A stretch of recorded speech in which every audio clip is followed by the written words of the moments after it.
Dun, dun, dun, dun, dun, dun, dun, dun. Hey everybody, welcome back to TPIM SR Live. I'm your host, True Power is Mine. Today's date, January, what is this? The 10th, 2020, the year of our Lord. Thank you for joining me today as history is being made. Humanity's plot apparently will be progressed today.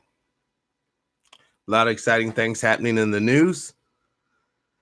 So let's just take a look really quick. Hold on. We'll just.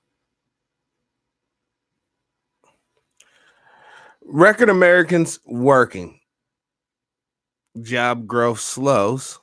Dow 29,000.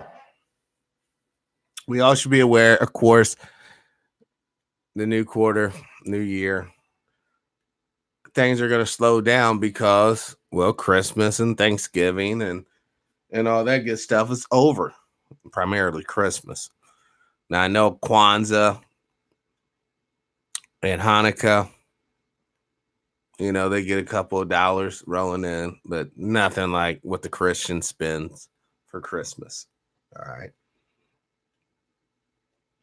But that really shouldn't be what should be economically concerning. Now, we have talked a little bit, and I will be coming out with actual videos that will go into greater depth. But we may also find that the 2020 will be the year of the water shortage. As the earth continues to get warmer. Now, however you wanted to come to this conclusion, whether you go by, well, the Bible says the earth is going to get hot, or science says our activity on the earth is causing climate change, or you just don't know. The deal is our water in some places is becoming scarce. Now, wars are fought over a lot of stuff. True enough. Even President Trump said yesterday, it's about the oil. It's about the resources as far as Iraq is concerned. And speaking of which, hold on.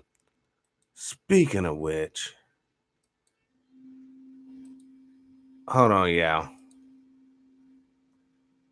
What's up, brother David? This is that. You know the reason why he had to go, right? The redheaded stepchild.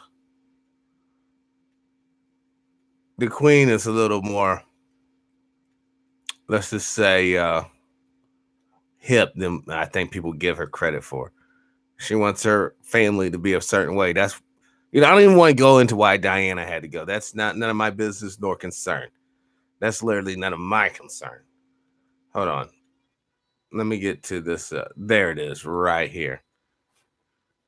About 10 days after 9/11, I went through the Pentagon and I saw Secretary Rumsfeld and Deputy Secretary Wolfowitz. I went downstairs just to say hello to some of the people on the Joint Staff who used to work for me. And one of the generals called me in. He said, "Sir, you got to come in. You got to come in and talk to me a second." I said, "Well, you're too busy." He said, No. He says, "We've made the decision. We're going to war with Iraq."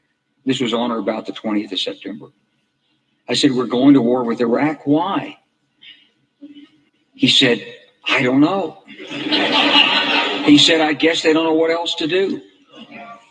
So I said, "Well, did they find some information connecting Saddam to Al Qaeda?" He said, No. He says, "There's nothing new that way. They just made the decision to go to war with Iraq." He said, "I guess it's like we don't know what to do about terrorists, but we've got a good military and we can take down governments." And he said, "I guess if the only..." Not just a good military, we actually have by far the world's best military, the world's strongest military.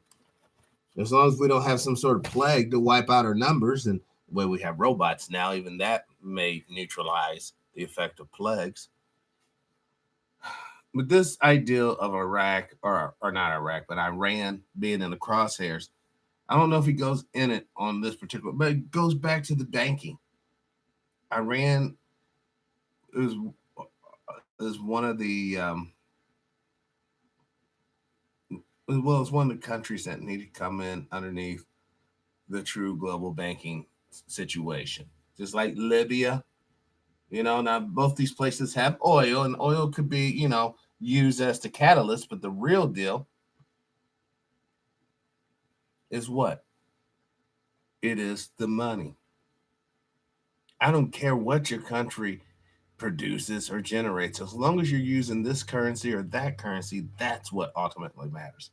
And moving in the future, you watch, and I wouldn't be shocked if they do in the next 4 months, actually, that the Chinese will become the world's reserve currency, the Chinese currency. But let's continue. Only tool you have is a hammer. Every problem has to look like a nail. Nail it. So I came back to see him a few weeks later, and by that time we were bombing in Afghanistan. I said, "Are we still going to war with Iraq?" And he said, "Oh, it's worse than that." He said, he reached over on his desk, he picked up a piece of paper. He said, I just got this down from upstairs, meaning the Secretary of Defense office today. And he said, this is a memo that describes how we're going to take out 7 countries in 5 years, starting with Iraq and then Syria, Lebanon, Libya, Somalia, Sudan, and finishing off Iran. The truth is about the Middle East is, had there been no oil there, it would be like Africa. Nobody is threatening to intervene in Africa. The problem is the opposite. We keep asking for people to intervene and stop it. And there's no question that the presence of petroleum throughout the region has sparked great power involvement. Whether that was the specific motivation for the coup or not, I can't tell you. But hold on, let's repeat that. Hold on. Threatening to intervene in Africa. Nobody is threatening to intervene in Africa. The problem be like Africa. Oil there. Nobody is threatening to intervene in Africa. The problem is the Sister Sandra, Brother Marty, and Mad Hatcher, I believe. Welcome to the show, y'all. Hold on, let me get this a little bit bigger so I can see some names. Mad Jack Hunt and Lottie Dottie. Welcome to the show, y'all. Listen, the problem is that we're not being honest with what's really happening here with the world.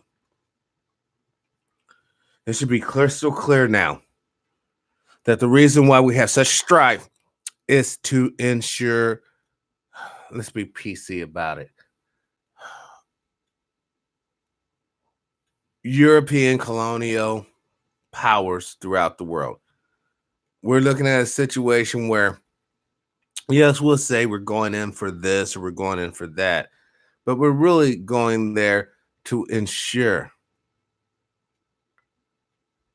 that European colonizers' powers are recognized, realized, and maintained globally, if that makes any sense. Hold on. Let's hear this report. I'll be right back. Afghanistan. I said, are we still going to war with Iraq? And he said, oh, it's worse than that. He said, he reached over on his desk, he picked up a piece of paper. He said, I just got this down from upstairs, meaning the Secretary of Defense office today. And he said, this is a memo that describes how we're going to take out 7 countries in 5 years, starting with Iraq and then Syria, Lebanon, Libya, Somalia, Sudan, and finishing off Iran. The truth is about the Middle East is, had there been no oil there, it would be like Africa. Nobody is threatening to intervene in Africa. The problem is the opposite. We keep asking for people to intervene and stop it. And there's no question that the presence of petroleum. And stop what in Africa, one should ask? What are we trying to stop? We're trying to stop the foolishness that's going on as far as brutality on the people by certain governments. corruptions. You see, as long as you have a continent that is divided, we did the show the other day. In fact, hold on. This would be a good time to actually segue into that.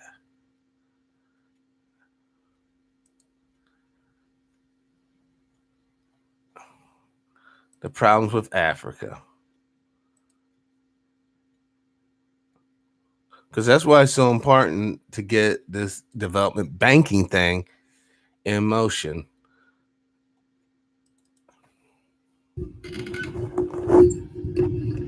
It doesn't even look real, but I can assure you it is because I'm here in beautiful. Yeah. Blah, blah, blah, blah, blah. Special report short. When the Europeans colonized Africa, they cared about one thing above all else: profit. Whether it was gold from Guinea, rubber from the Congo, or diamonds from South Africa, the goal was to extract resources and send them back home. This focus on profitability led the European powers to hold the Berlin Conference, where Africa was divided between new and old colonial powers diplomatically to avoid any conflict between Europeans. After all, conflicts cost money, which at the See what I'm saying? That's what's always been about. That's why when you look at, for instance, the yellow vest movement in France is showing a lot of lights on how basically this monster that controls the economic situation is traditionally and here lately it's kind of been coming hard down on the people.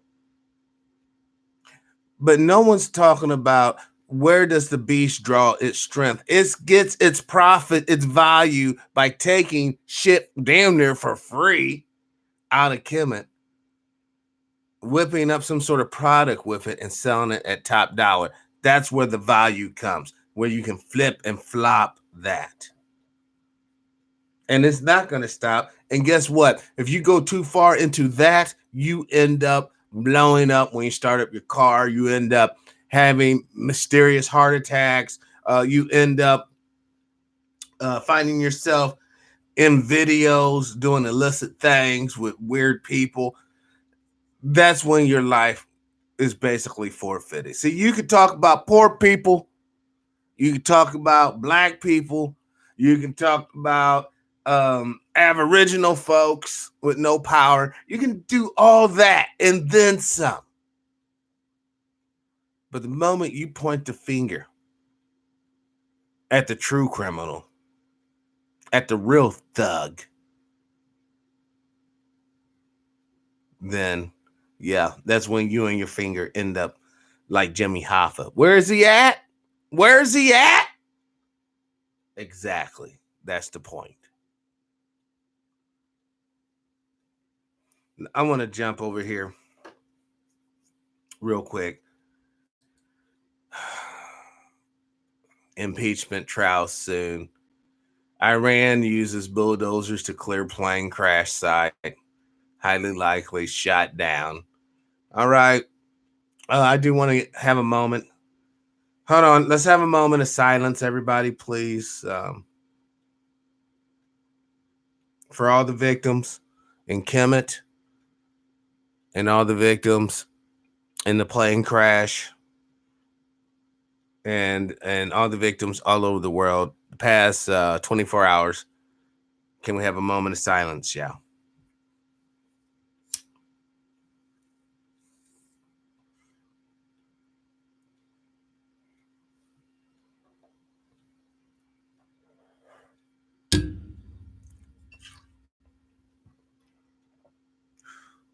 Thank you. So, on this show, we are spiritual. I do believe in the power of prayer. I know a lot of people, oh, that's not scientific. True, that's kind of wacky. Well, there's a lot of things that are wacky, but yet they're still real.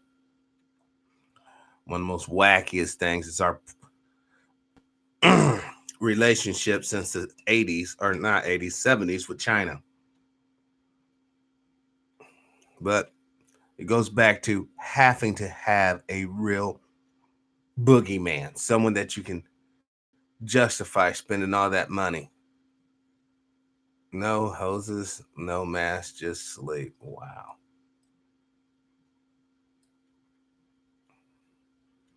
I don't like these commercials that they're sending me on this website with all these damn pyramids and shit. It's like, but once again, I'm not a conspiracy theory guy. Tokyo 2020. Bed makers reassure athletes recycled beds won't collapse during what? During sex? Excuse me, but I thought when you're Olympics and you're doing, a lot of sports, the last thing you want to do is sit up there and fool around. You kind of want to stay focused. Tokyo 2020 bed maker reassures athletes recycled beds won't collapse during events and shit like that.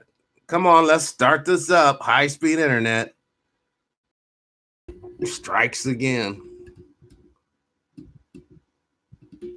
You can buy tickets officially from the main channels. A lot of them come in packages, so it's sort of like bundled up. You've got your flights, accommodation, you've got hospitality, sort of the other destinations that will be on show. So you've got areas like the Izu Peninsula, for example, which will be hosting a lot of the cycling.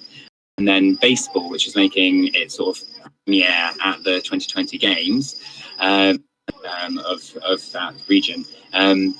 So there's actually a lot of Japan that will be on show outside of Tokyo, so outside of the kind of like the craziness of the capital city. The Olympics is the Olympics, and oftentimes, big numbers of footfall, and Japan is definitely is working towards it in terms of infrastructure. So lots of new hotels being built, the last minute. So yeah, I think no doubt you'll find something, whether that's sort of like a hotel option or even something more like a Minshuku kind of B&B, staying with a local Japanese family. I'm sure there'll be all sorts because everybody here is really excited for it, to welcome the world. So yeah, I'm sure there'll be an option. How come that guy gave me the creeps? Hold on, that dude gave me the fucking creeps. I don't know, maybe it was the cadence of his voice or his jerky posture, but it was something about dude that just did not sit with me. Right. All right, now let's hold on. There was something I was really trying to get to another video, but the end of the day threatened the profitability of the colonies. What wasn't taken into account were the divisions among the Africans themselves. Well, that's never taken into account. That's why we call it WS Worldwide. Okay, hold on. Let's jump over here. Hold on. Here we go. Lock her up, fizzles. Justice Department winds down Clinton's inquiry, finding nothing of consequence. Impeachment standoff may be near end with Pelosi's allies stumped. Okay. There it is. Clinton's not going to jail. Trump's not being impeached. Bada bing, bada boom. Nothing changes. And this is, hold on. I'm just asking Google this to see what it tells me. Is the Queen of England racist?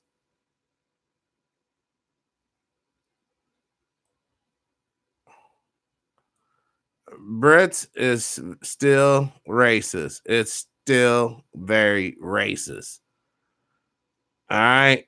That's what old Merkel says. I mean, like I was trying to tell you earlier, Her Majesty has a certain way her family's going to look, and nobody's going to muck that up. You're not coming in here with some wonky ass child. You're not going to bring any, I guess, weird people around. And that's the way the Queen gets it, because that's the way the Queen wants it. That's why you can have people like Sir David Icke, or I did not mean to say that. So many people think he's a shill already, anyhow. But that's why you have people like David Icke suggest that the queen and the people of that yoke is from a certain bloodline. All right. And don't you see the hand of the ultimate propaganda? Check this out. Prince Harry dresses up as a Nazi.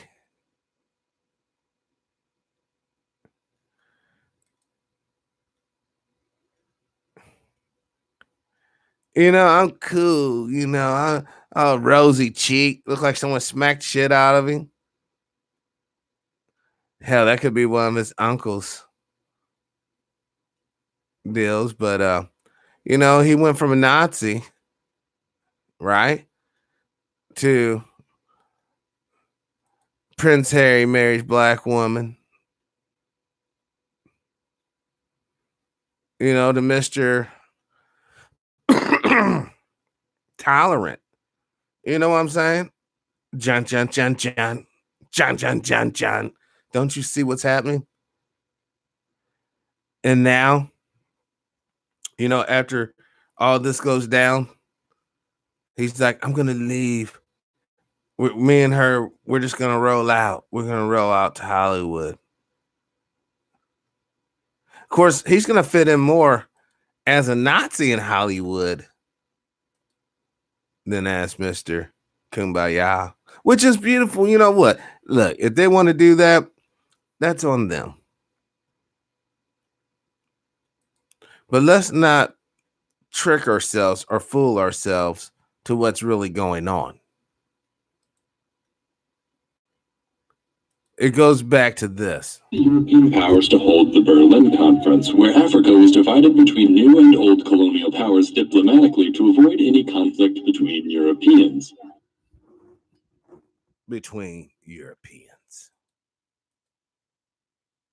Or should we say nowadays European? Because that's what a lot of people are in Europe. They're being peed on. That's why they're peons. But that's just semantics. My God, this is. I'm looking at this and I'm seeing it's like this is just insanity. And there's this, I think, grandfather, Edward. He abdicated the throne to hook up with an American actress, which is kind of odd. And now his grandson's trying to go to Hollywood. Ooh, that's a horrible picture right there. See ya later. Race blank. And that's a very, very, yeah. That's a very, very rough scene. No, they don't pay attention.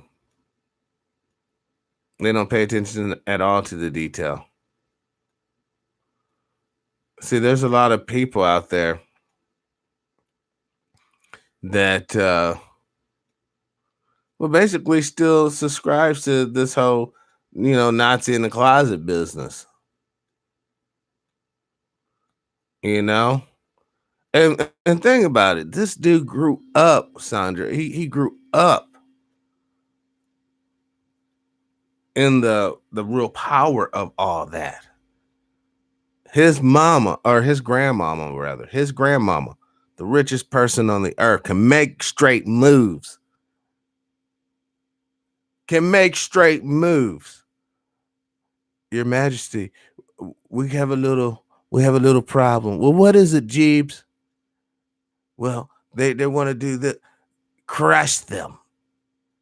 Bring me some crumpets and tea. Crush them. And they're fucking straight up crushed. Play games if you want to. Oh, look at this guy. Dad who dresses kids up as Hitler.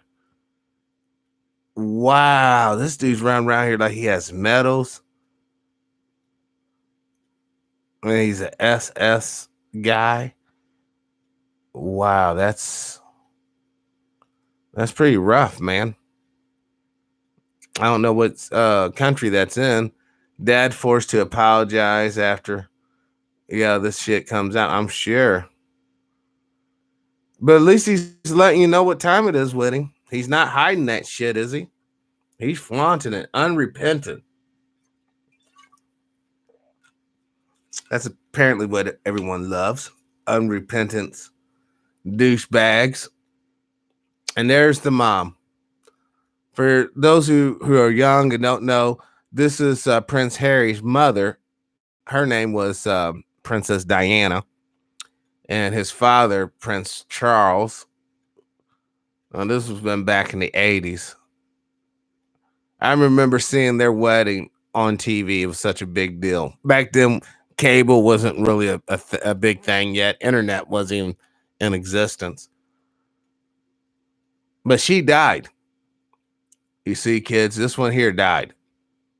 He ends up marrying this hag of a woman. And I'm being honest, this is just my opinion. You know, beauty is totally in the eye of the beholder. But this hag of a chick that he was basically, the story goes that she took his virginity. She's this old cougar chick, took Prince Charles's virginity. And he was cheating with, this sexy. And once again, a lot of people don't understand. A lot of British women have problem with their teeth, so they're not like the most, I guess, photogenic. Let's just say it like that. But Diana was pretty pleasant to the eyes, so she kind of goes against, the norm. Well, anyhow, whatever is whatever. She and him divorces. She hooks up with this Egyptian guy, this Persian guy.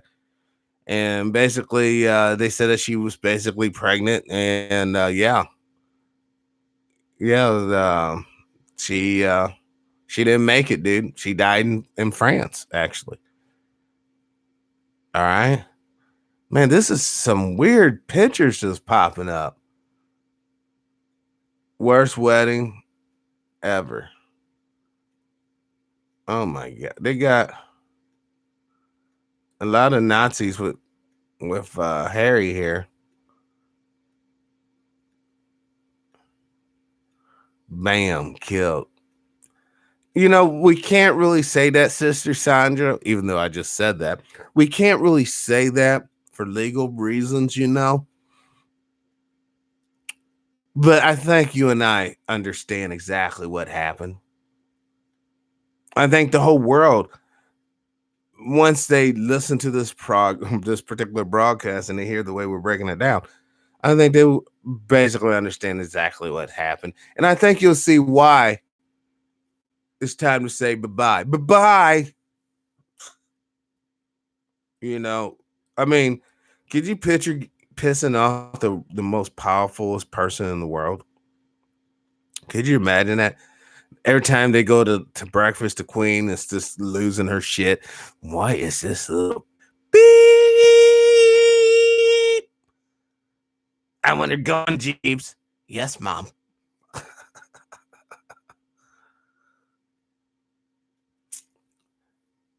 It's sad. And then now we got people mocking our dear leader, Trump. And I did call him our dear leader. Like presidents before him that's been setting it up for the dictator to roll through. You guys can say what you will, but we've had too much information thrown at us to show this is true. There is a cabal of men in control of this thing who selects our officials, who selects the type of government we get. They use intimidation, they use power, they use money, they use blackmail. They use it all to achieve it. That's why these guys are not to be fucked with. Now, it's good to know that they exist. It's good to know that they're out there. But after that, you don't want to fuck with these cats. You want to just blast guys and, for wearing their pants down too short. Pull your pants up more. You want to blast on some chick, gets knocked up being a whore and has an abortion. You fucking dirty slut. Ah! But you're never going to point the fucking finger at the real shakers and movers. And they know this. That's why it cracks me up when we see all this hyper nationalistic nonsense. Because if you truly love the nation, then you would love the soldiers, and you wouldn't want the soldiers to go fight corporate wars. You wouldn't want the soldiers to be put in harm's way, to be made a mockery of life. Oh, we're going to send messages. You don't send messages in blood. And just like every other empire before us, I know a lot of my patriotic brothers and sisters are going to be mad at me for saying this, but fuck it, I got to say it. We're going to fall because of our lackluster approach to the power that we truly wield. We have allowed corporations to undermine our technological advance over other nations. We have allowed our political figures to be basically bought and paid for corporate whores to be used at the pleasures of international conglomerations. We have allowed for men and women to be traditionally disinherited and disenfranchised based upon race and creed. And that has not been rectified by decent citizens. We have allowed our military apparatus to engage in covert wars all over the planet, to overthrow and destabilize regions of under-sophisticated beings. And what I mean by under-sophisticated beings, they're not technologically on the same level. Spiritually, they could actually be higher. But coincidentally, on an actual tangible,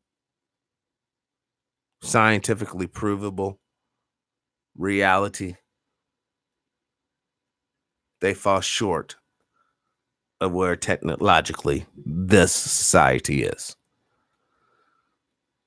Now, until your prayers can stop A-bombs from igniting, until your incantations can stop suicide vest wearers from jumping into packed places, public places, and detonating,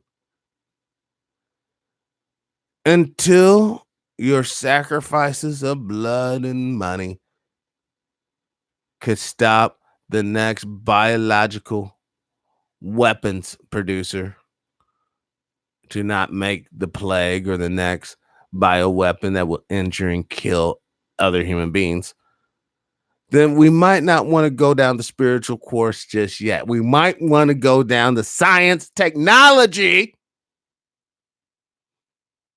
and tangible values of economic viability. And in other words, for those who do pray, would you pray this today? Will you pray that the hearts of hardened men and women who want to see Black folks suffer in the United States will be open today? That their hearts and minds will be open to today to force the government to show value and purpose and get reparation funds immediately into the hands of affected group. Not only is this the decent human thing to do, but it's also the truly patriotic American thing to do. Every other group in these United States has had government backing to build the wealth that they enjoy today. From the people who chuck wagon all the way up into Oklahoma getting free land, to the men of last century that were part of the KKK burning out black folks in places like Denver, state of Colorado, and other states around the Midwest and throughout the nation as a whole. It is a decent thing to say to the world and say to our fellow citizens, we value you. Here is your check. Here is your reparation. Let's start the reconciliation process and let's ensure that the United States empire does not go the way Rome went. The United States empire will not go the way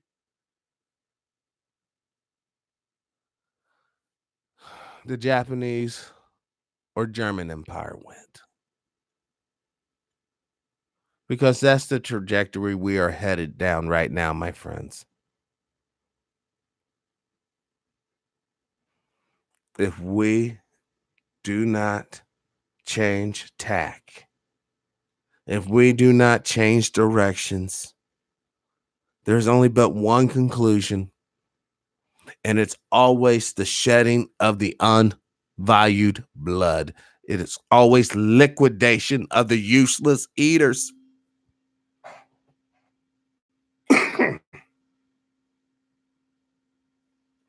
My friends,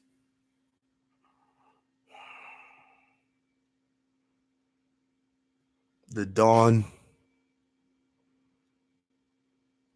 of the haters, the empire that was invisible, will soon be visible.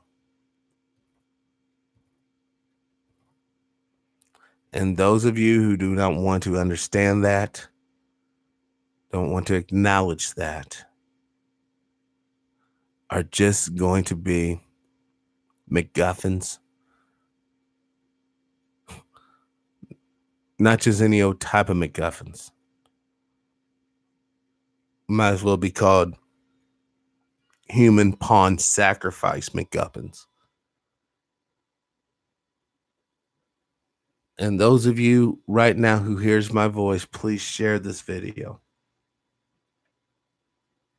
Please share with others this knowledge. It's only when we convert one another and the enemy becomes your brother. Sincerely and in true, does humanity win. This next war, friends, it's not going to be pretty. Let me cut this down.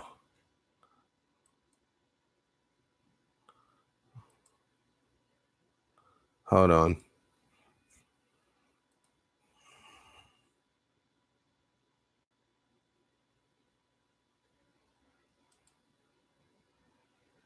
Hold on, I'm going to show you guys something. It doesn't even look real, but I can assure you it is because I'm here in beautiful, sunny San Diego.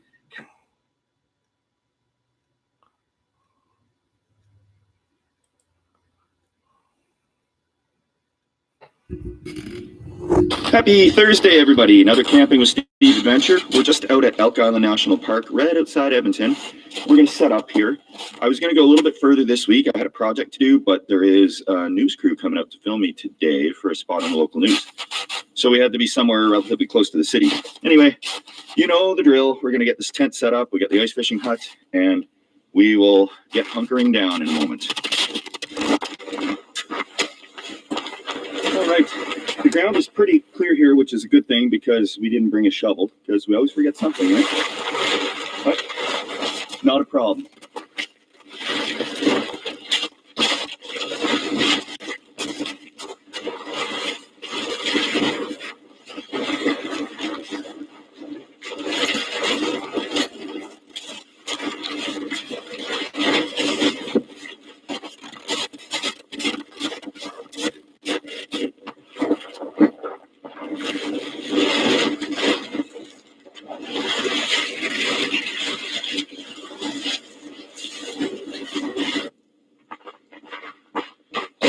All right, that'll do. First time trying the new cock.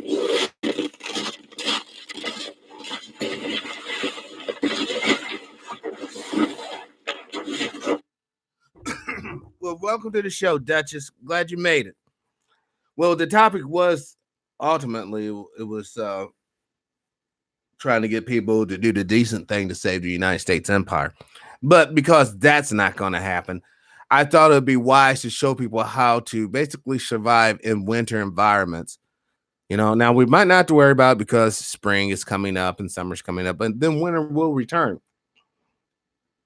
If you don't have electricity, you don't have no way to heat yourself, you might find hypothermia being a reality, thus death.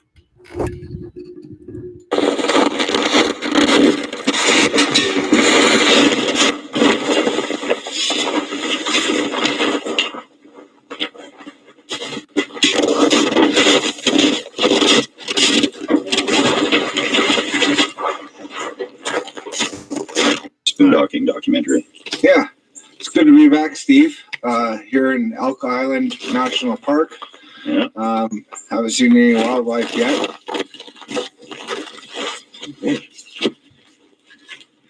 Well, that should probably work. Then we'll start the business of hunkering down.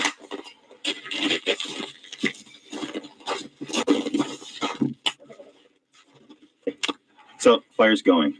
It was a little bit tricky to start this because the news crew was filming and everything. So, we're normally a little bit better with that, but we had to move around and do different things and get different shots. So, anyway, fire time. This will be nice.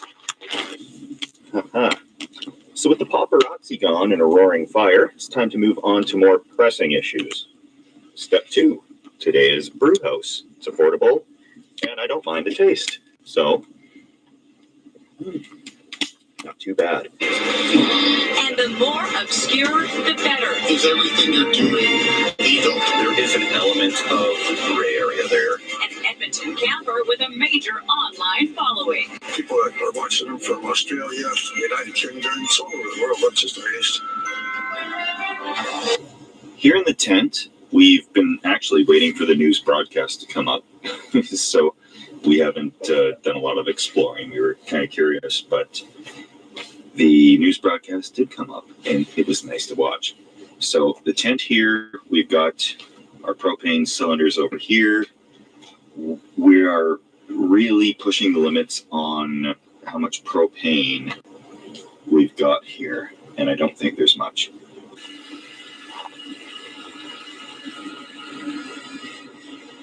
Yeah, snow is coming down. It is snowing. Yeah.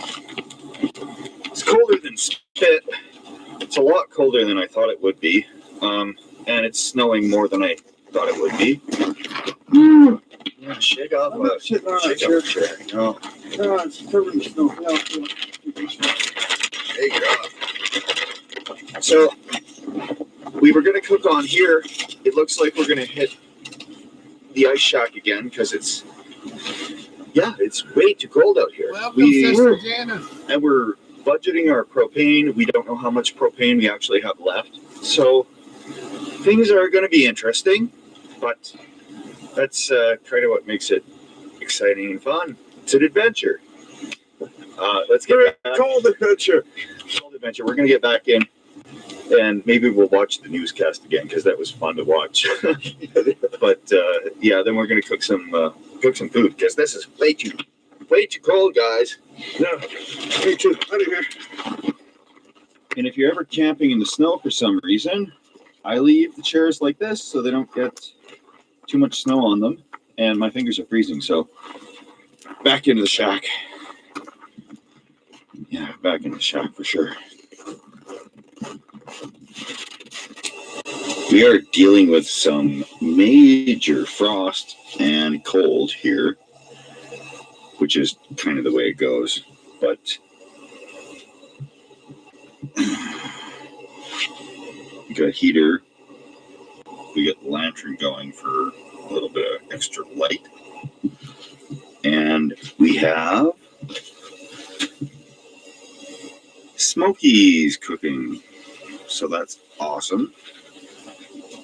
And I gotta dig into these here right away.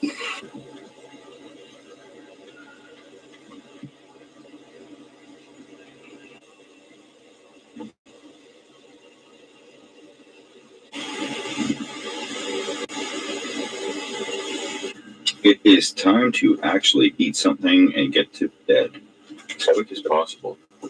So, Smokies it is. Layer chips.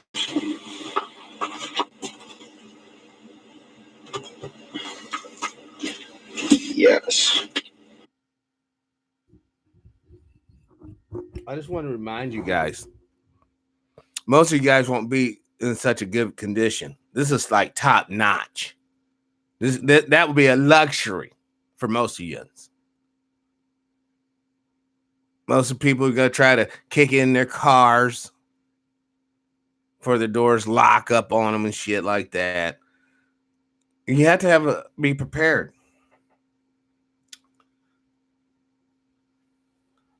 The thing about it is, now hold on, I want to show you something here. The thing about it, no, not the igloo one.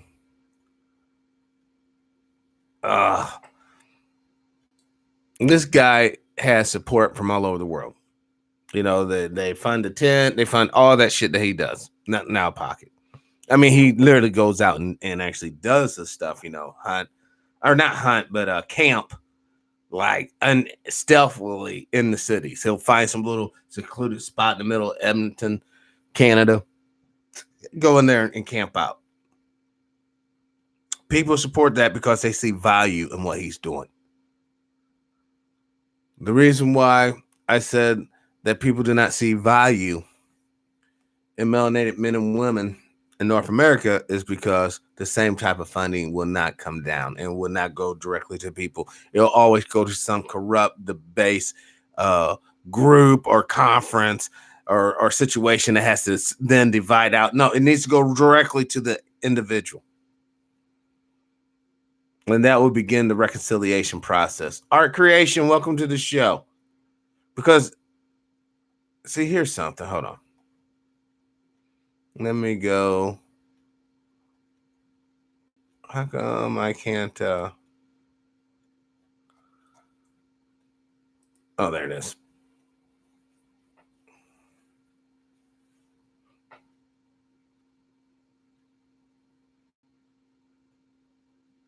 Hold on.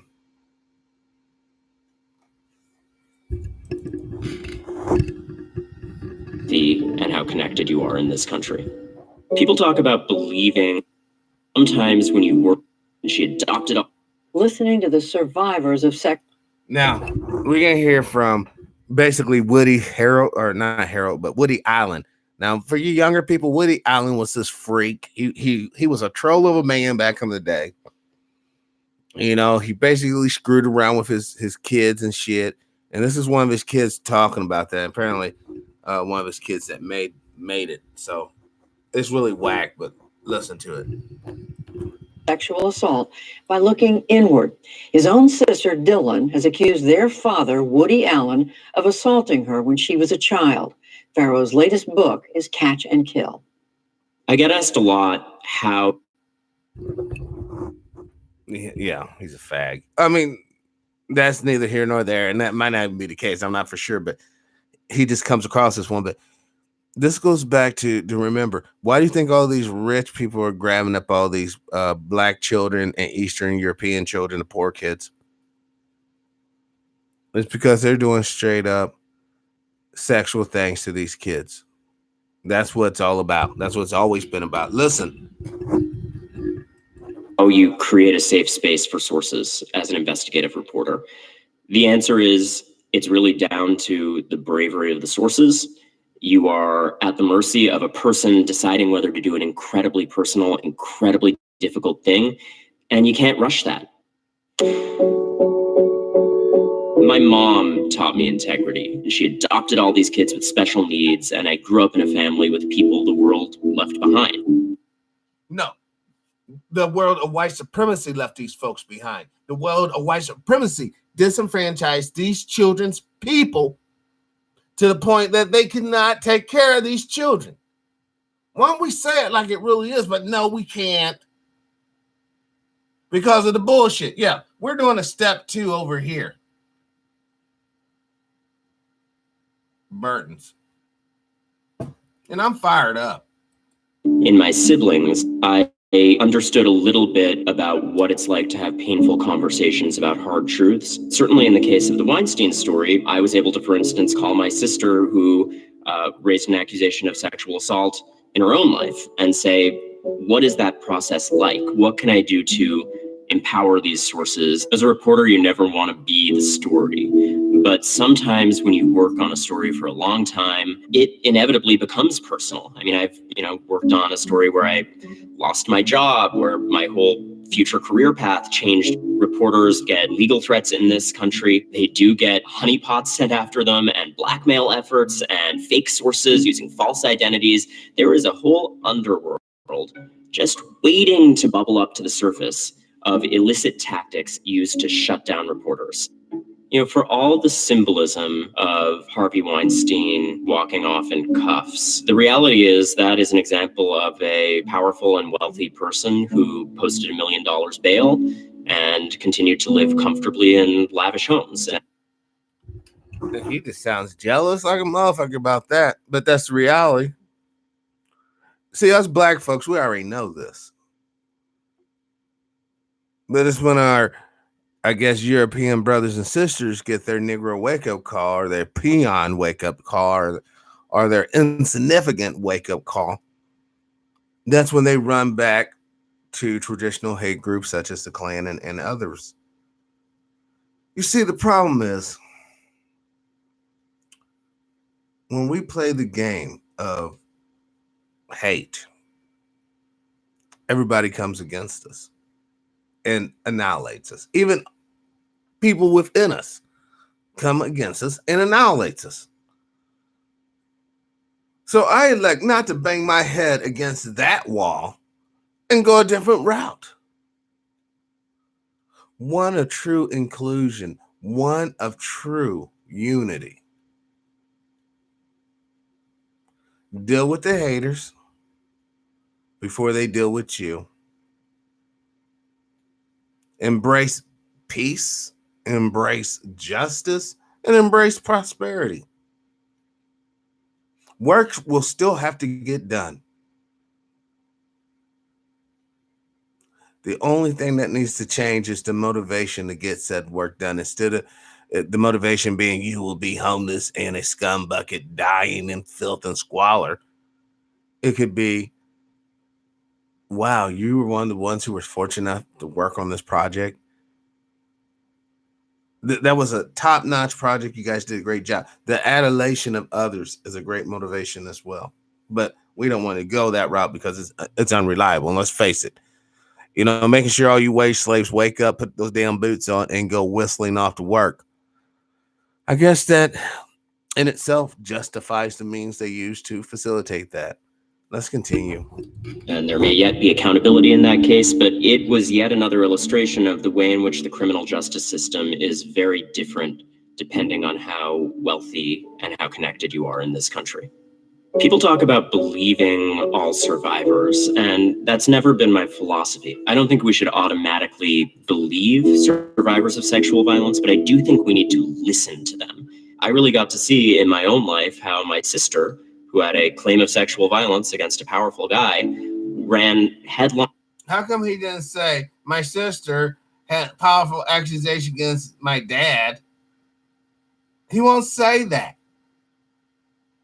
You see, he's sheltering dude. Into a machine of waiting to bubble up to the surface of illicit tactics used to shut down reporters. For all the symbolism of Harvey Weinstein walking off in cuffs, the reality is that is an example of a powerful and wealthy person who posted $1 million bail and continued to live comfortably in lavish homes. And there may yet be accountability in that case, but it was yet another illustration of the way in which the criminal justice system is very different depending on how wealthy and how connected you are in this country. People talk about believing all survivors, and that's never been my philosophy. I don't think we should automatically believe survivors of sexual violence, but I do think we need to listen to them. I really got to see in my own life how my sister, who had a claim of sexual violence against a powerful guy, ran headlong into a machine of private investigators, high-paid lawyers who are willing to gaslight a child. And I only as an adult later realized what survivors are up against.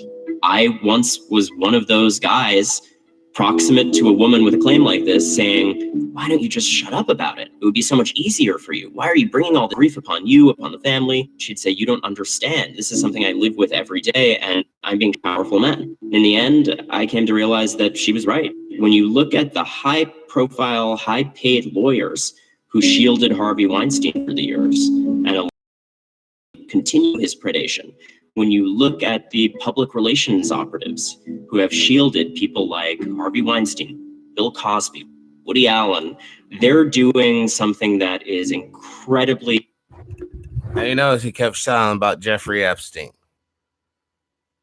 Death surveillance footage no longer exists. Wow. They probably passed around the office. See, this is where we snuffed dude out right here. And then they laughed this shit off. Wow. This is how you know empire's dying. When the rule of law is just a slogan. It's not what's really going down. The surveillance video taken from outside Jeffrey Epstein's jail cell on the day of his first apparent suicide attempt has been permanently deleted. Federal prosecutors said that Epstein, the disgraced financier. How was he disgraced? He was still getting pictures with people. Okay, I'm going to read this how the people should hear this shit. The nasty Epstein, filthy, sycophant, misogynistic douchebag, child fucker, financier, who was facing federal sex trafficking charges because he straight up put little chicks on a airline and flew them down to a little island, and straight up rich, powerful people kicked it with him. And yeah, was found semi-unconscious in his cell at a Metropolitan Correctional Center, or MCC, in New York around 1. So in other words, don't fuck around in jail in New York because your ass will die. The place is corrupt, just like Baltimore and many other places, Chicago and their private jails, secret prisons. This is how you know the empire's about ready to come to an end, y'all. Hold on. Secret jails in U.S.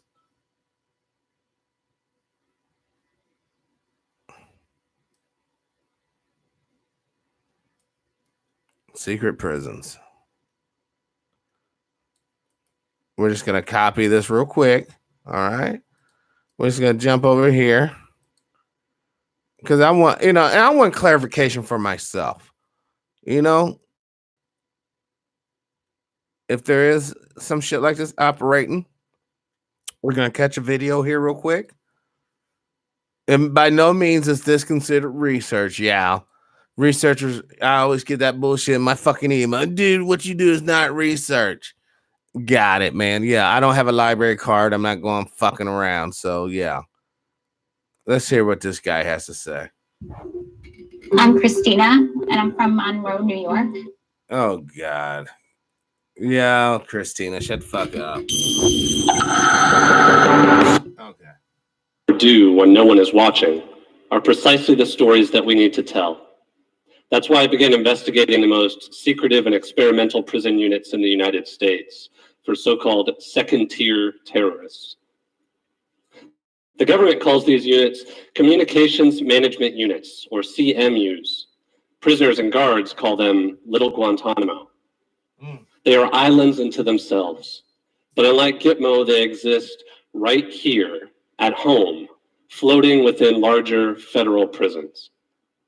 There are two CMUs, One was opened inside the prison in Terre Haute, Indiana, and the other is inside this prison in Marion, Illinois.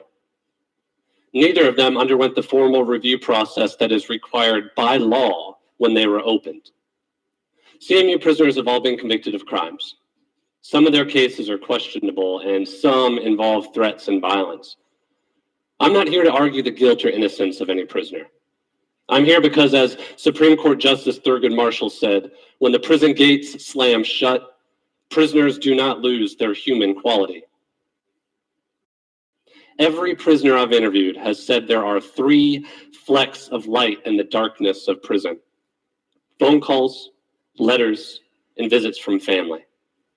CMUs aren't solitary confinement, but they radically restrict all of these to levels that meet or exceed the most extreme prisons in the United States. Their phone calls can be limited to 45 minutes a month compared to the 300 minutes other prisoners receive. Their letters can be limited to 6 pieces of paper. Their visits can be limited to 4 hours per month compared to the 35 hours that people like Olympic Park bomber Eric Rudolph receive in the Supermax. On top of that, CMU visits are non-contact, which means prisoners are not allowed to even hug their family. As one CMU prisoner said, "We're not being tortured here, except psychologically." The government won't say who is imprisoned here, but through court documents, open records requests, and interviews with current and former prisoners, some small windows into the CMUs have opened. There's an estimated 60 to 70 prisoners here, and they are overwhelmingly Muslim.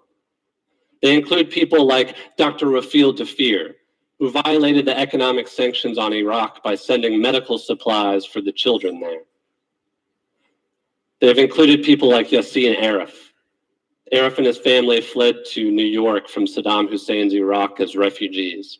He was arrested in 2004 as part of an FBI sting.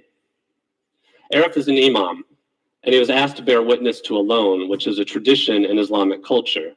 It turned out that one of the people involved in the loan was trying to enlist someone else in a fake attack. Arif didn't know. For that, he was convicted of conspiracy to provide material support to a terrorist group. The CMUs also include some non-Muslim prisoners. The guards call them balancers, meaning they help balance out the racial numbers in hopes of deflecting lawsuits. These balancers include animal rights and environmental activists like Daniel McGowan. McGowan was convicted of participating in 2 arsons in the name of defending the environment as part of the Earth Liberation Front. During his sentencing, he was afraid that he would be sent to a rumored secret prison for terrorists. The judge dismissed all those fears, saying that they weren't supported by any facts. But that might be because the government hasn't fully explained why some prisoners end up in a CMU and who is responsible for these decisions. When McGowan was transferred, he was told it's because he is a domestic terrorist, a term the FBI uses repeatedly when talking about environmental activists. Now, keep in mind, there are about 400 prisoners in US prisons who are classified as terrorists, and only a handful of them are in the CMUs. In McGowan's case, he was previously at a low security prison, and he had no communications violations. So why was he moved? Like other CMU prisoners, McGowan repeatedly asked for an answer, a hearing, or some opportunity for an appeal. This example from another prisoner shows how those requests are viewed. Once a transfer, told him no. At one point, the prison warden himself recommended McGowan's transfer out of the CMU, citing his good behavior. But the warden was overruled by the Bureau of Prisons Counterterrorism Unit, working with the Joint Terrorism Task Force of the FBI. Later, I found out that McGowan was really sent to a CMU not because of what he did, but what he has said. A memo from the Counterterrorism Unit cited McGowan's anti-government beliefs. While imprisoned, he continued writing about environmental issues, saying that activists must reflect on their mistakes and listen to each other. Now, in fairness, if you've spent any time at all in Washington, D.C., you know this is really a radical concept for the government. I actually asked to visit McGowan in the CMU. and I was approved. That came as quite a shock. First, because, as I've discussed on this stage before, I learned that the FBI has been monitoring my work. Second, because it would make me the first and only journalist to visit a CMU. I had even learned through the Bureau of Prisons Counterterrorism Unit that they had been monitoring my speeches about CMUs like this one. So how could I possibly be approved to visit? A few days before I went out to the prison, I got an answer. I was allowed to visit McGowan as a friend, not a journalist. Journalists are not allowed here. McGowan was told by CMU officials that if I asked any questions or published any story, that he would be punished for my reporting. When I arrived for our visit, the guards reminded me that they knew who I was and knew about my work. And they said if I attempted to interview McGowan, the visit would be terminated. The Bureau of Prisons describes CMUs as self-contained housing units. But I think that's an Orwellian way of describing black holes. When you visit a CMU, you go through all the security checkpoints that you would expect, but then the walk to the visitation room is silent. When a CMU prisoner has a visit, the rest of the prison is on lockdown. I was ushered into a small room, so small my outstretched arms could touch each wall. There was a grapefruit-sized orb in the ceiling for the visit to be live monitored by the Counterterrorism Unit in West Virginia. The unit insists that all the visits have to be in English for CMU prisoners, which is an additional hardship for many of the Muslim families. There's a thick sheet of foggy, bulletproof glass, and on the other side was Daniel McGowan. We spoke through these handsets attached to the wall and talked about books and movies. We did our best to find reasons to laugh. To fight boredom and amuse himself while in the CMU, McGowan had been spreading a rumor that I was secretly the president of a Twilight fan club in Washington, D.C. For the record, I'm not. But I kind of hope the FBI now thinks that Bella and Edward are terrorist code names. During our visit, McGowan spoke most and at length about his niece, Lily, his wife, Jenny, and how torturous it feels to never be able to hug them, to never be able to hold their hands. 3 months after our visit, McGowan was transferred out of the CMU, and then, without warning, he was sent back again.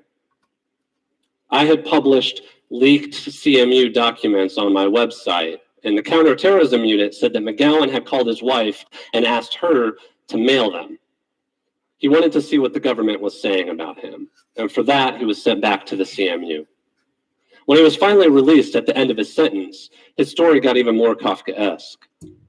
He wrote an article for the Huffington Post headline, "Court documents prove I was sent to a CMU for my political speech." The next day, he was thrown back in jail for his political speech. His attorneys quickly secured his release, but the message was very clear. Don't talk about this place. This is how an empire rules. Now, we have a decent man standing up there talking about this issue. Who's it going to affect? The Muslims that are being disproportionately sent to these secret prisons. We need somebody like that for reparations. Try something different.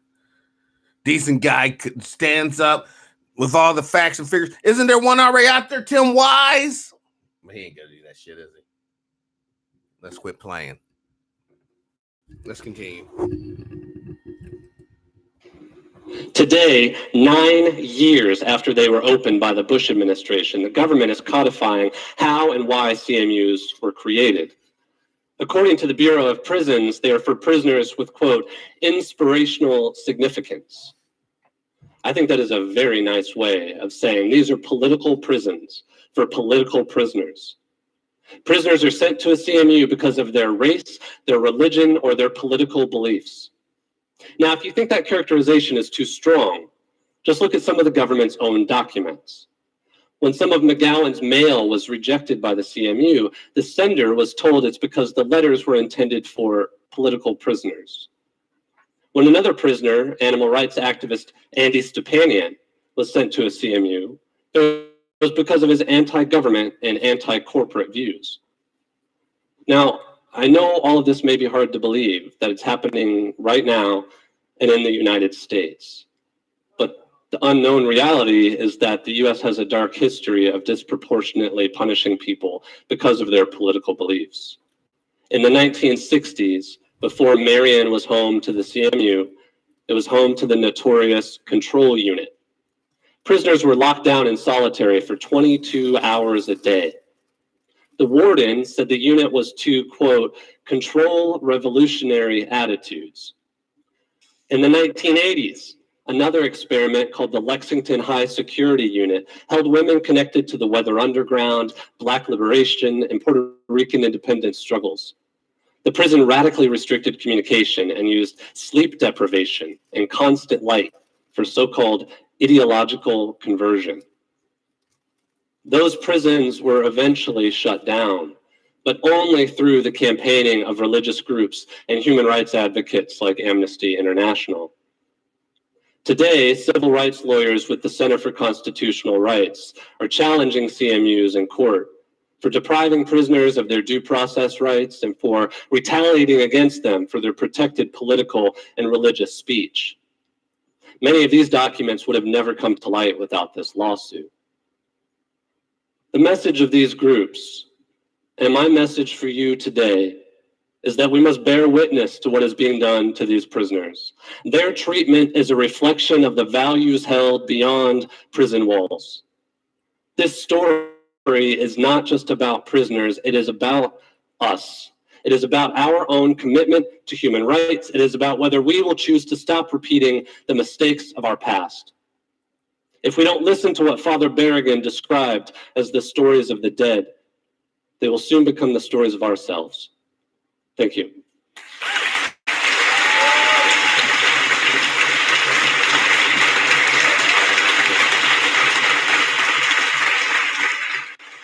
I have just a couple questions. When I was in high school, I learned about the Bill of Rights, the Constitution, freedom of speech, due process, and about 25 other laws and rights that seem to be violated by this. But guess what? Medicare for All isn't for everyone in the Democratic Party. Its supporters do include a who's who of Democrats that many people speculate are thinking about running in 2020. Bernie Sanders, Elizabeth Warren, Kamala Harris, Kirsten Gillibrand, Cory Booker, Al Franken, to name a few. But this bill could be a nightmare for another chunk of the party, including vulnerable Senate Democrats, 10 of whom are up for re-election in states Mr. Trump won. Only one of those Democrats is supporting this bill, as of now. It's Tammy Baldwin of Wisconsin. Baldwin might end up being the canary in the coal mine about whether this idea can play in a swing state. Republicans in those 10 states would love nothing more than to tag their Democratic opponent with Sanders' bill if they support it, or use it as a wedge with the Democratic base if they don't. This also could be a giant headache for Chuck Schumer, who seems to be making sure that to keep some distance from the Sanders bill. Medicare for All bill that a number Well, of senators look, have Democrats believe that care is a right for all. And there are many different bills out there. We want to move the issue forward. We're looking at all of these. There's an added wrinkle for Schumer. High-speed internet, for real. This technology is predicted to become the biggest tech investment of 20. Oh, gosh. Yes, 5G is going to... hold on, y'all. When he says God, that's only gold, oil, and drugs. That's who he serves. He ain't talking about the real God of the universe. All right, let's watch this. You turned 74 this year, and you're in more demand than ever. Fucking chart. Oh, I guess this old bastard still can get a hard on and bang chicks. Oh, get the fuck out of here. Is that type of fucking evil fucking dude? Maybe it's the Burtons. But I get where old boy's coming from. You know, he's alpha, fucking alpha, super alpha. I get it. But Jesus, dudes. Can we not get to a point to where this doesn't have to be the people fucking running the show now? Because we're never leaving the planet. With Mr. Alpha here, we're never leaving the fucking planet because he don't want you to be able to escape his fucking reign. Let's continue. Fuck. This is just sad, man. You're gonna have to sit through all this bullshit. Hold on. What the fuck's this guy talking about? Fuck. Said they're either in cover. Right. I get you where he's going. Okay, blah, blah, blah. You know reason why? Because technology. We got technology. And it's going to change the way all that stuff. Look, here it is. Finished building my most terrifying device yet. So this right here is my 200-watt laser bazooka. 200 watts! Now just to give you a scope of things, this laser pointer right here is 0.005 watts. That's at the FDA limit where a quick flash to the eyes shouldn't do any eye damage. Now this laboratory laser right here is 0.5 watts, which puts it at the highest danger safety rating for a laser, which means that just looking at the spot on the wall can give you eye damage. And then this baby right here sits at 200 watts, which means it's 400 times over the most dangerous rating imposed by the FDA. So without further ado, let's play with this thing. I built this laser bazooka almost completely out of scrap parts and broken electronics. So the casing of the gun is built out of scrap metal that I cut down with a file and hacksaw. And yes, that took a long time. And then the heart of the gun are these 450-watt blue laser diode banks that I ripped out of some broken DLP projectors that I scored off of eBay. Then these parts right here are called knife edgers. They're optical components that combine the individual laser beams from the laser diodes to make a more homogenized beam. Then here's my main focusing lens, which simply condenses the output for up-close burning. Then this is my safety switch, which is really just a screwdriver jammed into a circuit breaker. Then, of course, I also decided to add a LEP adapter and amplifier, because you can't have a good laser gun without one of these. This thing is so unbelievably dangerous to operate, I had to build this. It's simply a welding mask with laser goggles fit into it. That way I don't go blind when I'm using the laser. All right, let's fire this thing up. Hit the safety switch. The power output on this thing is insane. In fact, a direct hit to the eyes would be 33 million times more intense than staring into the sun. And actually, I'm pretty sure that this is the strongest portable laser that's ever been built by a hobbyist. So that's pretty awesome. And man, it just feels like I'm holding a bolt of lightning in my hands. This is definitely my new favorite toy. Let's shoot through this computer case.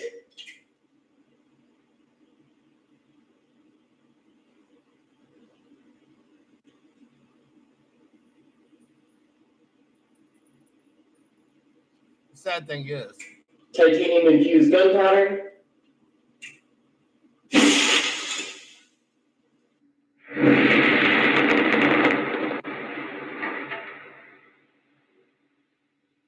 A block of wood.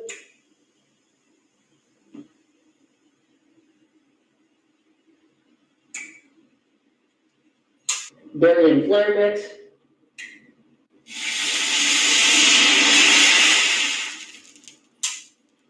A cardboard box.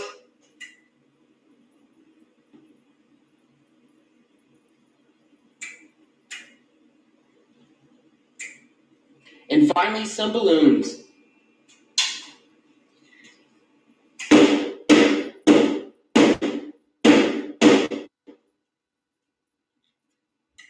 I'm glad to have finally finished this beast, because that means I can start working on some of my other projects. In the coming months, I have a lot of crazy stuff planned, including impulse lasers that peak in the megawatts, as well as explosively pumped lasers. So I'm looking forward to that. But yeah, if you haven't subscribed yet, please be sure to do so. So while you're playing around, I had to illustrate that towards the end. There's quite literally people making laser bazookas in their home in their spare time with parts readily available off of eBay and Amazon and others. Either you're valued or you're not. The automated death is going to be something that you will not be able to comprehend and or imagine until it's too late. That's why I sincerely suggest that you make friends with overseas folks that you can retrograde if need be. In other words, if you had to pack up and leave the United States, you have a place to go. He looks like a damn school shooter. I see what you're saying, Black Souls, but you also got to understand, he may look like whatever, but the point is he has the knowledge in his brains to actually make terrible devices, blinding devices that, you know, you will never see it coming. And once it hits you, you will quite literally never see again. I don't know about you guys, but the prospect of being blinded by the light isn't terribly pleasant thing I want to think about. The only way to combat this thing is to truly show self-worth and value. And that perceived value will be picked up by the greater society and amplified. But if you're valueless, that too will be picked up by the greater society and amplified. And when it's time to put you down, it won't be like you're putting down a human being. You're just putting down a caricature of a person, if that makes any sense. But that being said, I already went way past my hour point. This will conclude TPIM SR Live for today. I want to thank all the listeners and viewers and followers for watching. So live your life with integrity without hate, envy, or greed. Also, brothers and sisters, please, please, please, let's try to be kinder to one another. Peace and power, unity and victory, dignity and respect, liberation. I'm out.